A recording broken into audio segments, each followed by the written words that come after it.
Welcome to today's tutorial on what to do when things don't work out as you planned.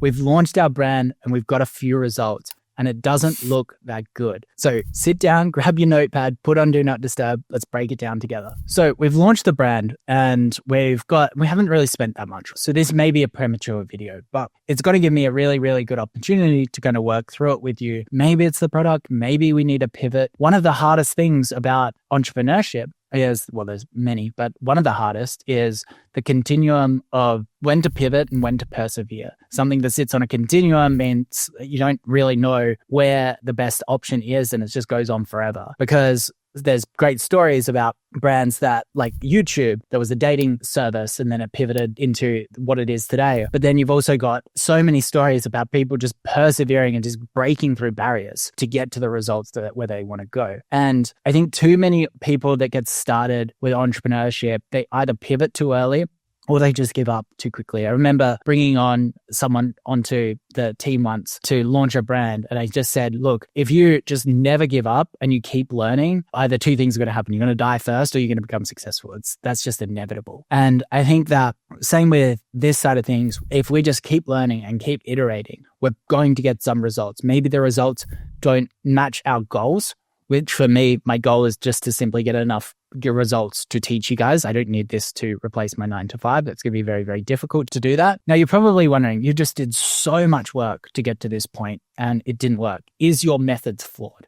No, they're not. The last probably 7 launches I've done, I've got at least 3 to 15 return on ad spend, including the brand that I just recently launched before this that wasn't drop shipping, but that did 80K in its first month. It's doing 10K days already. So it is hit and miss. There's always going to be variables. If it was 100% formula, then I would just repeat it over and over and I'd be a billionaire by now. There's always going to be work involved. So if you're getting similar results to this, or you're just not getting a sale straight away and getting all hooked for it, just don't give up. We can work through it. So what do? We look at all of the stages and the assumptions that we've made previously and adjust those accordingly until we get results. The way I see it, you've got 7 things that you can pivot on and change the variables to get results. The first one is audience and targeting. Now, as I said in the Facebook video, we are doing broad-based targeting, but audiences can include someone like age. So we could start targeting older people. We could also change the country. We could go to the European countries if there's less competitors. We've also even got the platform itself. So we could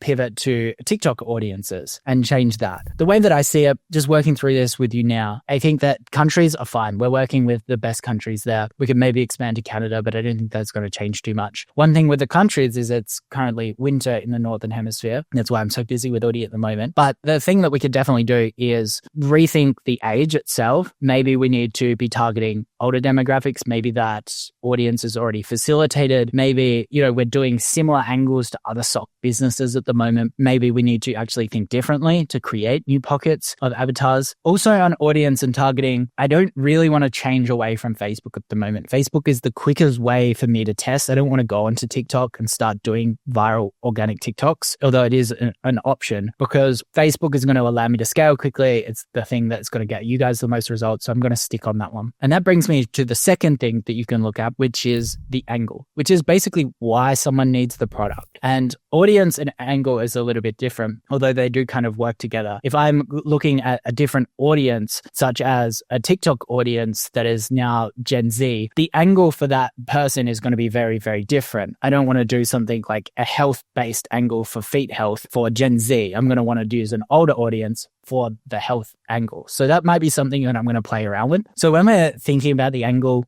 I would definitely just get onto Trend Rocker. I would look at a bunch of winning ads as well. I would go to some of the brands that are scaling, just click on trending brands or scaling brands, use the filter score for scaling, and check out some people that are spending lots of money on Facebook, make their Facebook ad count quite high, and check out some of the winning ads in their ads library to get some ideas. Then the other thing that we did previously, which was Reddit, which we haven't actually tested yet, which might just be the answer. I remember finding it and checking it out is the warming angle, considering their socks. It was probably a pretty silly thing for me to assume that it was going to work really well in summer, but it is a winter product after all. So we probably want to go more on the cold angle. I went on the hot angle for our UGC, talking about how it was great for tradies and whatnot, but I'm going to definitely look at that angle as well. And the way that I'm going to go after these angles is I'm going to get someone to shoot some content myself. I'm actually off to LA and Vegas over the next 3 weeks. So I need to get someone to shoot some UGC for me as well. But I'm also going to get a UGC creator to whip up some content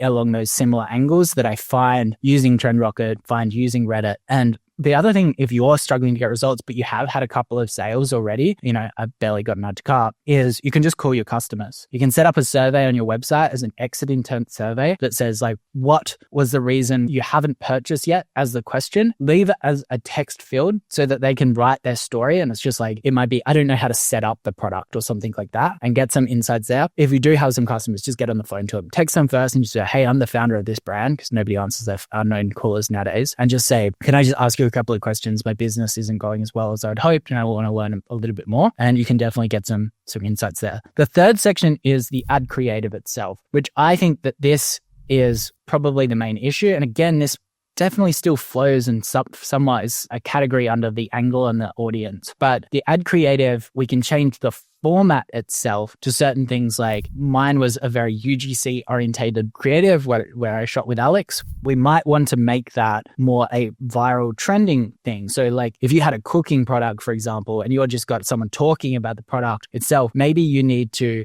look at ASMR or something like that that's trending on TikTok and copying that format, not to post on TikTok, but to post as a Facebook ad, because they work really well, because people are getting a lot of ad blindness. So we can also look at, again, we could just double down on UGC. We can look at better statics, which are very, very easily recreatable, which I'm definitely going to do as well. And we can also look at something like a founder ad. I don't want to do that because I don't want to push myself alongside this brand, but a founder ad could be a really nice format. Same with a VSL, which is like a longer form piece of content, which we've talked about previously. So we can look at that rather than these minute UGC ads. I'm thinking more, I'm not going to touch that too much at this stage. I'm going to stick with the UGC and introduce a few more statics, but I'm definitely going to change the angle and the avatar as well. The next thing that we've got, which needs to align with the angle that is going to work, but it's the web experience itself. Now, we've installed Vitals, the app, on there, so I can actually see, using screen recordings, people going onto my website and clicking around. You should do the same. You can use Microsoft Clarity if you really don't want to use Vitals, but I highly recommend that you do. Again, they are an affiliate, but I do recommend it. You can go onto it and you can see if they're clicking,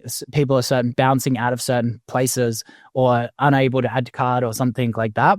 And you can try to digest, is the web experience the issue? You'll want to try to find certain web bugs. You can get your friends and family to try to check out that kind of stuff. But yeah, we can also change the angle of the web experience, which often works better through an advertorial because the title is so apparent around what it is.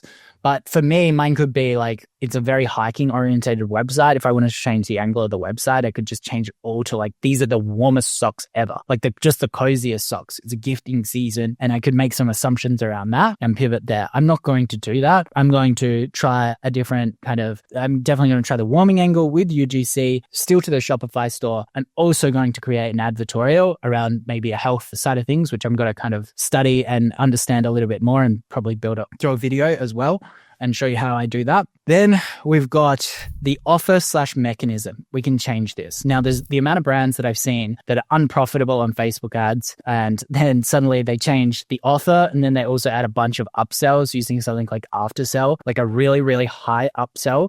And suddenly the unit economics work is crazy. So I've got a bunch of offers here that you can run, but you've got percentage off. So it could be site-wide, it could be tiered based on how many they buy. You've got dollars off rather than percentage off. You've got BOGO, you've got a mystery box, you've got free express shipping, bundle deals, subscribe and save, purchase to go in the drawer, gift with purchase, post-purchase with upsell or cross-sell, lifetime warranty, 100-day free trial as well. People can trial it before they have to pay. There's certain things that can do that. We've got just pay shipping, exclusive memberships, incentives, loyalty programs. I don't recommend loyalty programs in the early stages, but I just want to expand your mind around how many offers that we have. What I would recommend here as well is just go to some of your favorite brands, see what offers they're running and try to customize your offer around that, or really, really understand what is the customer using it. And this is where the phone calls and the surveys come in. Why are they using it? And what is a value add that you can add onto it rather than just a discount, and see if that can work. Then the next thing is we can pivot the product. Now we can pivot the product completely. We can go back to the drawing board. We can introduce another product, might start cooking one as we go along here in the background to launch, but I don't want to do that, as I've kind of talked about. And I don't think that you should do that until at least you've spent a little bit of time trying to dissect this, posting your results or whatever, your website, your ads, all in the Discord, so that we can monitor it and be like, yeah, this is working, this isn't working, or like, you just really need to fix this, and getting some feedback. I really don't want anyone pivoting their products yet, because we've just spent so much work and time setting up the website. And then the final thing that I will say is that you can just be patient, because Facebook it's using algorithms, and it may just take a little bit of time for Facebook to warm up in terms of the audiences that we're actually targeting. It might also change. Yeah, we might get a little bit more trust there, and Facebook will start lowering those CPMs and going from there. We might get some more reviews as well. Like if you are getting a few sales, which can really kind of snowball things along from there. So patience is definitely something that if you can, and it does, if you do believe that the business is eventually going to match your goals, then it's worth being patient. So my ads, I filmed Google ads yesterday. It's still going through the approval process through the merchant center. So that will be really interesting to see how that interacts as well. I don't think that Google ads is going to be a miraculous cure, because there are a lot of other socks out there, but I have seen weird things where there's no competitors and suddenly Google makes the business skyrocket. So I'm just going to keep working through these things, and I'll keep you up to date. So for those that have been following along with the tutorial, they'll know that this is the store that we're launching. It's not a huge trending product that's going to pop off, but at the same time, I still would have liked the results to be a bit better. To be really transparent, I've been off the past 3 weeks. I've been in Cabo, Vegas, LA for my 30th. I'm officially old. So I haven't done a huge amount of work. I'll explain what I would have liked to have done at this point, so that you guys can actually go and do that. And I'll also explain maybe some things that have changed since the last tutorial, because again, I'm trying to be really transparent and make sure that you guys kind of see all of the ingredients. So this is now a 3D render, which I've created through Upwork. I think for those that saw when I set up the Shopify store, I was using a BOGO offer here and was getting no sales. And I think that was because it was just a little bit tacky. Whereas realistically, we've now added these 4 pairs, 7 pairs, 1 pair with no discount with a bundle creator. And I'll cover all of that stuff in my AOV video, conversion rate video, however I present that, because it's such a big part. And that really has helped, because we've had a couple of 7 pairs come through in the UK, which is, good money. So we've set up these bundle collectors. Aside from that, everything on the website is pretty much the same, I would say. We've changed it over to a Christmas sale, which is good. So here's the revenue of the business. Obviously, it's always great to get your first sale, no matter how long you've been doing it. Ask anyone. As soon as you get a ka-ching, even if it is an unprofitable sale, it's always pretty exciting. So this is the conversion rate was probably going to be a little bit inflated, which I'll explain in a second, because we're using advertorials for this. But yeah, the sales are coming through. Pretty much all I've done on the Shopify side is I've come into ZenDrop and I've got these orders in here. You can see the total down the right. This is our cost to ship the products. I've turned auto fulfillment on. You can actually click down here if you want. I've turned auto fulfillment on just because I want them to ship it out straight away, so that it gets there for Black Friday. But if your order is under $10, you're going to want to under this, there's going to be a charge that ZenDrop will charge you for. So you kind of want to use daily fulfillment, and then they'll pick all of the orders at the end. And yeah, sure, there's going to be a slight delay, I guess, but at the same time, it's just going to be much cheaper for you to do that fulfillment. I've just got auto fulfillment on. But the coolest part about what I've been doing at the moment is when I first started, I was just manually fulfilling them, clicking them in. And because if you've used my link and you've got the ZenDrop offer, this is free money. Like, they're not charging us anything. We've got the voucher there, and it's just pulling down on this credit, so that we're basically making money for free, which is pretty cool. So that's all going fine. I've had no complaints there. One thing that I have been doing is I've just been coming into these orders, and I've just been coming in. I'll just come into my order, my test order. This was a while ago. This was just to make sure everything was flowing through. And I've just been checking tracking numbers, just making sure that they are moving and are going through. Obviously, I've got my email on the website as well so that customers can contact me, which is really, really important. I'm expecting, some customer service emails because it's Black Friday and it's Christmas. And the customers are going to want it before Christmas. And I've been pushing to get that to happen. The delivery times have been looking good. Everything's moving, but you just need to make sure you have a customer service email so you can sort that out. But I haven't had any customer service requests yet. I have been getting a few emails like, what is the fabric composition of the product? So when you're getting those emails, you then need to go and add it to the website, which I have now done. What are the materials? I've added them there. So make sure that you're adding that stuff to quite high up on your product pages when you're getting these customer service emails. But aside from that, on the Shopify front, it's all been pretty good. So how have we gotten these sales? For those that watched my Facebook video, you'll know that I filmed a couple of UGC, launched them. A lot of them were around the hiking angle, thinking that that was going to work. A lot of them were around the cooling angle as well. I'm in Australia. It's hot at the moment. And I thought Australia might work because, the competitors for this product are very, very good at what they do. And I thought that they just kind of had the US wrapped up in a bow. So I assumed that there was going to be a really good market in Australia. That's why I went down that angle. A lot of those creatives didn't work. So we're now using UGC creators. And this is definitely where if I was 100% focused, didn't have Woody Black Friday, didn't have my birthday, didn't have Daily Mentor, I would want like 100 creatives, like at least. I would want to be setting up a group of viral content creators, closing the loop using something like TikTok Shops, Amazon, and just getting so much volume, just working with these creators on a daily basis and smashing that out. Unfortunately, I haven't had time to set that up. I probably will over the next couple of months if the time permits, but we have had some winning creatives, which I can show you now. So for those that were with me when I first set up the account, I kind of segmented based on the country. This was to really just ensure that all countries got a little bit of spend so that I could be like, yep, what's going on here? What's going on in each of these countries? The result from that was all of the CPMs, all the click-through rates were all kind of terrible. They're still pretty bad, but at the same time, they're getting better. So I created a CBO or Advantage Plus, where all of the countries are within that one campaign, meaning that kind of Facebook is going to decide where to spend that money. So it's definitely been pushing kind of to everywhere. Interestingly, I've got 10 rowers there in Australia, which is interesting. But at the same time, when we expand the thing, this is why it's not great results because I don't think we're profitable. We can expand here. You can see UK is doing relatively well. Australia is not getting too much spend. US is doing okay.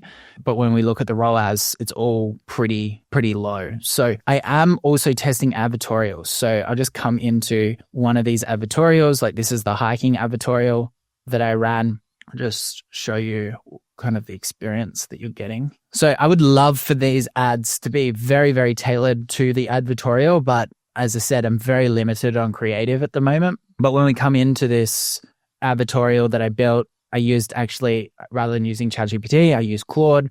I just put in the framework of advertorials, problem mechanism, solution mechanism, and then added some of my own story to it as well, because I've, done Everest. I've done a lot of these hikes. I've done Machu Picchu. So I added this advertorial and started driving traffic to that. Interestingly, the advertorial around just more so around circulation and the fact that polyester socks can be really, really bad for you is performing better than the hiking advertorial, which is again kind of down the angle that hiking stuff isn't working, which is largely what I built my initial positioning off. So that's really, really causing us some issues, but we can definitely solve that. This advertorial definitely still needs work. All of them need testing. I was just testing it. Like you can see the favicons not even fixed on that one. But as I said, like you can see that the advertorial here is working quite well. So let me break it down week by week and what I saw. Now Google spending $2 a day, I just set it up and it's basically spending nothing and there's no conversion. So we've only got one form of traffic, which makes it a little bit easier to know where it's all coming from. But, first week we got our first sale at $167, which was good. It was a kit. It was coming through that. And then I introduced the advertorials later. You can see that there's no spend. So that was all good. Then the week after, which is, I believe that was Black Friday week. I was in Cabo at that time, which was fun. So this week, introduced the advertorial, consider this getting better results there. So my next steps with this is definitely, I've got one more advertorial to test around sock smell, because I have I've got a really good story for that, like an actual personal story. It's kind of funny, but I'm going to test that one as well. I don't think that's that stronger angle. I think the foot health angle is really good. I think niching down more onto what I've learned from the creative side of things, which I'll show you now, is probably where I would also go. So when we look at the creatives that have worked, we'll look at the whole picture. Yeah, we've got the whole picture there. So as you can see here, we've got 0.96 ROAS, which means we're losing money if that was the correct. We can come into Shopify and check the sales in here and make sure that the sales match what is in here, just to be certain that, it's attributing correctly, which it is. But yeah, basically we're losing money, which is why it's not great that we've got, even though we've got 1,000 sales. But the great thing is we are getting data through. So this is the iterative process. One of my friends, he launched a brand. He was getting 1.1 ROAS in the first month, iterated on it. He's going to do $10 million in his 8th month of business profitably. So it is this iterative process. But yeah, we can come into here, we can look at the amount spent, sort by that to kind of try to understand. You can see that there's just this one winning creative that we can come into and we can play it.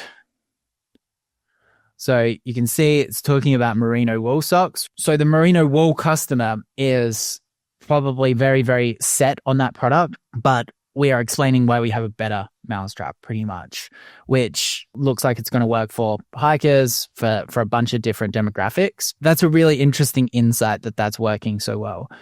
We could definitely double down on that with landing page angles, adding, comparison tables, putting it in our emails, or we can just get a ton more UGC creators to actually make that call out and find a winning format, because that format, we've just stitched a bunch of customer generated content or UGC to tell that story. Imagine if we get someone very, very compelling that talks about the science using the formats that we've done. And we just keep doubling down on that, guys. Just keep going. This is why it will be really good if you can get great results initially with the first product selection, because you need those profits, you need that money to just keep reinvesting into content and get that engine flowing. So where do we take this brand now to get it profitable? The first thing we need to do is we need to actually be tracking daily profit. It's really, really important. So I'm going to do a session on that and set that up. I know that I'm not profitable. Again, with a Zen Drop credit, I don't have any cost of goods right now. So I think that's, or cost of shipping. So I think that is, makes it much easier, but I am definitely losing money on ads. Then, we could go change the offer, but this is just a creative issue. Maybe it's a website issue as well. I need to make that a little bit better. But if I can get a winning creative with winning positioning and work on those advertorials to increase AOV and also the angle with that and make sure that is dialed in, this is going to work. And we can definitely get it to a profitable point. I should have some actual time to deal with that over the next 3 weeks, even though it is Christmas. But yeah, that's basically where the brand is at. For those at home, think about your offer, think about your creatives, keep briefing in creators. I'm going to do maybe I'll need to keep doing some videos on creators. Maybe I'll need to keep doing some videos on how to design the website. Just drop the comments below and we'll keep working through it together.